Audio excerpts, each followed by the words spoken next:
नाहन में सैनिक विश्राम गृह परिसर में जिला सिरमौर के भूतपूर्व सैनिकों के लिए जिला स्तरीय सम्मेलन का आयोजन किया गया। कार्यक्रम में निदेशक सैनिक कल्याण बोर्ड ब्रिगेडियर मदनशील शर्मा विशेष तौर पर मौजूद रहे। इस मौके पर उन्होंने भूतपूर्व सैनिकों और भूतपूर्व सैनिकों की विधवाओं से जुड़ी समस्याओं को प्रमुखता से उठाया। मीडिया से बात करते हुए निदेशक सैनिक कल्याण बोर्ड ब्रिगेडियर मदन लाल शर्मा ने कहा कि आज इस कार्यक्रम में भूतपूर्व सैनिकों और भूतपूर्व सैनिकों की विधवाओं से जुड़ी समस्या को सुना और उनके समाधान के लिए प्रयास किए जा रहे हैं। एक सवाल के जवाब में उन्होंने कहा कि भूतपूर्व सैनिकों की विधवाओं और शहीद सैनिकों की विधवाओं को अक्सर पेंशन से संबंधित कागजों में समस्या रहती है, जिसमें मुख्य रूप से सैनिकों के आश्रितों के नाम और उम्र आदि की समस्याएं शामिल हैं। इनके समाधान के लिए जिला स्तर पर बने सैनिक कल्याण बोर्ड के कार्यालय द्वारा भरपूर मदद की जाती है ताकि इन महिलाओं और आश्रितों की समस्याओं का समाधान हो सके। साथ ही बोर्ड के निदेशक ने क्या कुछ कहा, आइए आपको सुनवाते हैं। यहाँ पे आज मेरा मकसद है कि मैं अपने भूतपूर्व सैनिकों से बातचीत करूं, उनके जो इश्यूज़ हैं उनके बारे में जानकारी प्राप्त करूं और हम क्या इश्यूज़ को कैसे एड्रेस कर सकते हैं, उनके साथ वार्तालाप करूं उनके बारे में। हमारे देखिए हर एक ज़िले में हमारे डिप्टी डायरेक्टर्स हैं और जो भी उनके साथ स्टाफ है, हमारा सबसे फर्स्ट प्रायोरिटी रहती है विधवाओं की कोई ऐसे इश्यूज़ आते हैं जैसे कि उनके पेंशन के इश्यूज़ आ रहे हैं, उनका कागज़ों में जो है उनके नाम, उनके डेट ऑफ बर्थ, वो कई गलतियाँ हैं। पहले जो फ़ौज में थे, अपने हमारे जवान अपने वाइफ़ की उम्र लिखवा देते थे, वैसे लिखवा देते थे और जब उनके आधार कार्ड बने हैं, तो उसमें उम्र कुछ और मिलती है। तो वो कागज़ात मिलते नहीं हैं, तो उनका हमारा बहुत ज़रूरी है कि हम उन चीज़ों को ठीक करें और उसके लिए हमारे जो डिप्टी डायरेक्टर्स हैं और स्टाफ़ है, उनको बताया गया है कि हर एक विधवा के ऐसे इश्यू जो आ रहे हैं, उनको एड्रेस करके यहाँ से उनकी एप्लीकेशन जाती हैं, उनके जो रिकॉर्ड्स हैं, जिस भी वो ग्रुप के हैं, जैकरिफ के हैं, आर्टिलरी के हैं, आपके डोगरास के हैं, पंजाब रेजिमेंट के हैं, उनके रिकॉर्ड से बातचीत भी की जाती है, उनको चिट्ठी भी जाती है, फिर वो अपने कागज़ात प्रूफ़ के साथ जाता है कि यहाँ से जो सर्टिफ़िकेट जाते हैं और उसको रिज़ॉल्व किया जाता है, डेट्स ठीक की जाती हैं, उनके बच्चों के नाम नहीं ठीक होते हैं, बच्चों की उम्रें ठीक नहीं होती हैं, डेट ऑफ बर्थ ठीक नहीं होती हैं, कागज़ात मिलते नहीं हैं, इन सबको हम उनके ठीक करवाते हैं और उनकी जो पेंशन रिलेटेड और ऐसी विधवाएँ भी हैं जो कि हमारे शहीदों के हैं, तो उनको उनके हक के बारे में बताते हैं, उनके उनके जो नौकरी एक शहीद होता है जो कि हमारे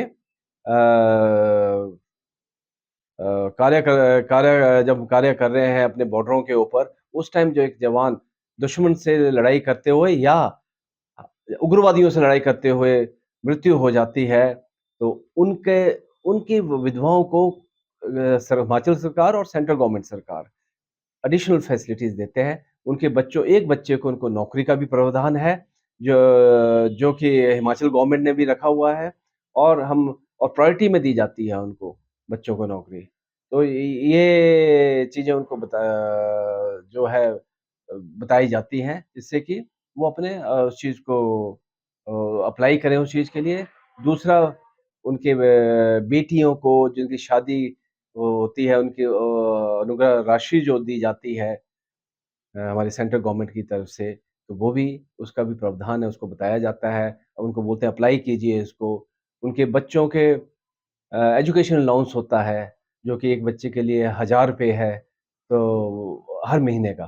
तो उसमें सब मदद की जाती है और जो विधवाएँ जिनसे खुद नहीं होता है, उनको यहाँ एडवाइस की कि यहाँ भी ऑफ़िस स्टाफ हेल्प करता है उनको ऑनलाइन डालने के लिए। सर कोटा साहिब में सैनिक कल्याण बोर्ड का जो ऑफिस है उसको बंद करने की बात चल रही है।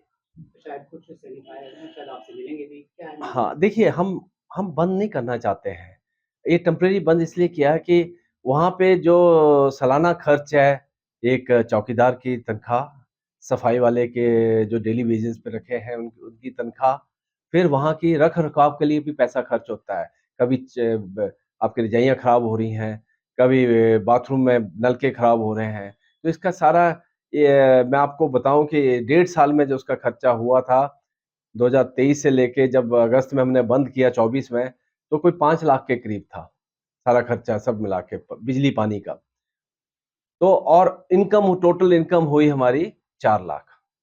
तो 1 लाख कहाँ से दिया जाएगा? कहाँ से पैसा पूरा किया जाएगा? कि सरकार बोलती है कि हमारे जो रेस्ट हाउस है वो सेल्फ सस्टेनिंग होंगे।